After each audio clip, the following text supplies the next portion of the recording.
আমরা দেখি সনাতন শাস্ত্রে কি বলা হয়েছে পৃথিবীর আকাশ সম্পর্কে। এটা হচ্ছে ঋগ্বেদ মন্ডল ১০ সূক্ত ৫৮ এবং মন্ত্র হচ্ছে ৩। এখানে দেখেন আমি একদম সবুজ দিয়ে ইরর মানে দিয়ে দিয়েছি। এখানে কি বলছেন? পরিষ্কারভাবে বলা হচ্ছে "অ্যাওয়ে টু দ্য ফোর কর্নারড আর্থ" মানে এই পৃথিবীটা হচ্ছে ৪ কোণা। ফোর কর্নারড আপনারা সকলে বুঝছেন। ঋগ্বেদ বলছে মন্ডল ১০ সূক্ত নম্বর ৫৮ মন্ত্র নম্বর ৩ এ বলছে যে ফোর কর্নার আর্থ মানে পৃথিবীর ৪ টে কর্নার আছে।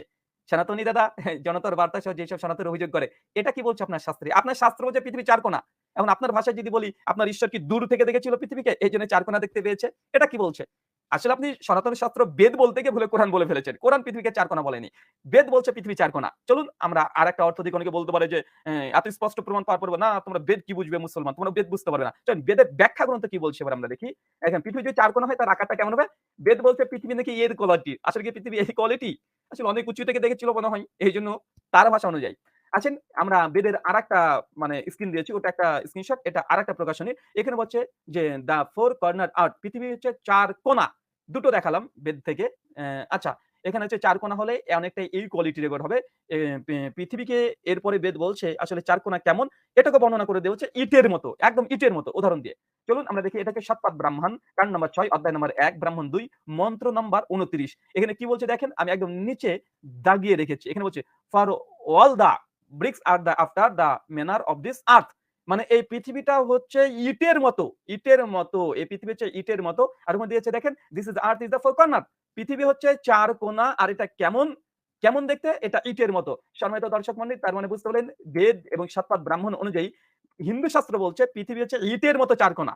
আশ্চর্য ব্যাপার। এখন দেখবেন এই বেদের মধ্যে কত জ্ঞান আছে, কত সায়েন্স লুকিয়ে আছে। আপনারা দেখতে পারেন। আমি এখানে কোন অভিযোগ করছি না।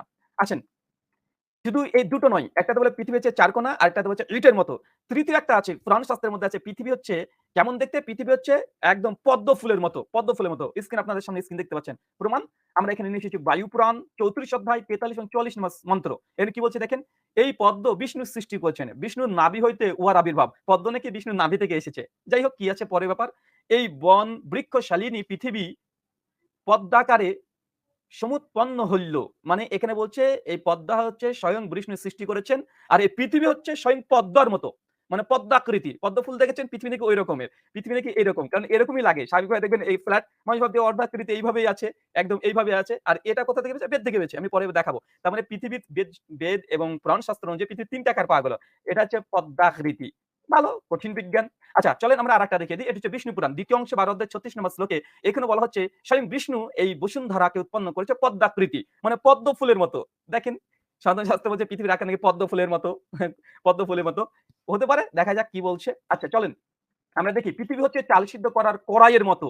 মানে পৃথিবী সম্পর্কে বেদের এবং পুরাণ শাস্ত্রে অনেকগুলো অভিমত দেওয়া হয়েছে এবং সবগুলো মিথ্যা, সবগুলোই ভুল এবং এটা বিজ্ঞানের বিরুদ্ধে। কিন্তু পৃথিবী হচ্ছে চাল সিদ্ধ করা কড়াইয়ের মতো আর আকাশ হচ্ছে তার ঢাকনা।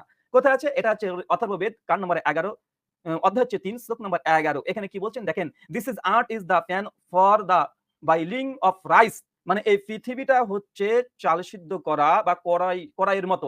"And the haven is the cover" এবং এই হেভেন মানে এই আকাশটা হচ্ছে তার ঢাকনা। দেখেন পৃথিবী নাকি চাল সিদ্ধ করা কড়াইয়ের মতো আর আকাশ নাকি ঢাকনা। চমৎকার বিজ্ঞান, অসাধারণ বিজ্ঞান। এরা নাকি আবার ইসলাম নিয়ে অভিযোগ করতে আসে।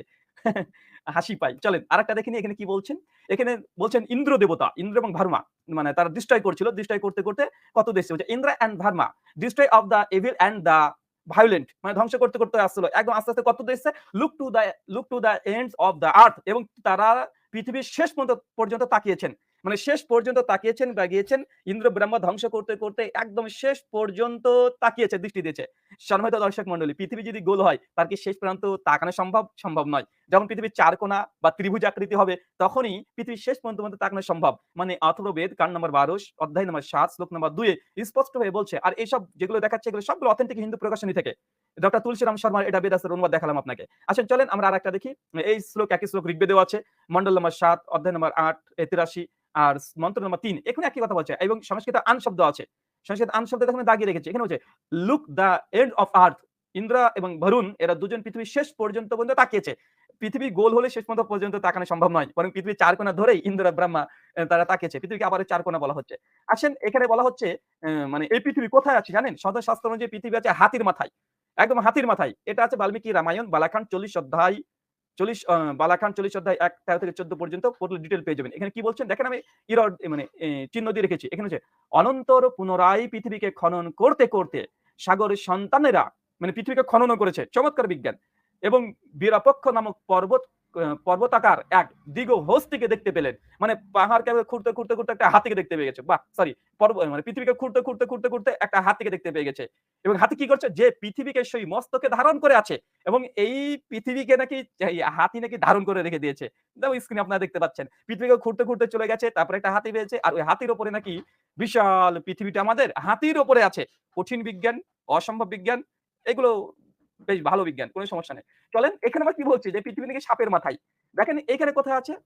আমি একদম দাগিয়ে রেখেছি দেখেন। এখানে পরিষ্কারভাবে বলছে শ্রী চৈতন্য চরিতামৃতের আদি লীলার ৫ম অধ্যায়ের ১১৭ থেকে ২৫ নম্বর শ্লোকের দ্রষ্টব্য। সেখানে বর্ণনা করা হয়েছে অন্তঃশেষে নাগরূপে ভগবান শ্রী বিষ্ণুর অবতার সমস্ত ব্রহ্মাণ্ডগুলিকে তার ফনার উপর ধারণ করে রেখেছেন।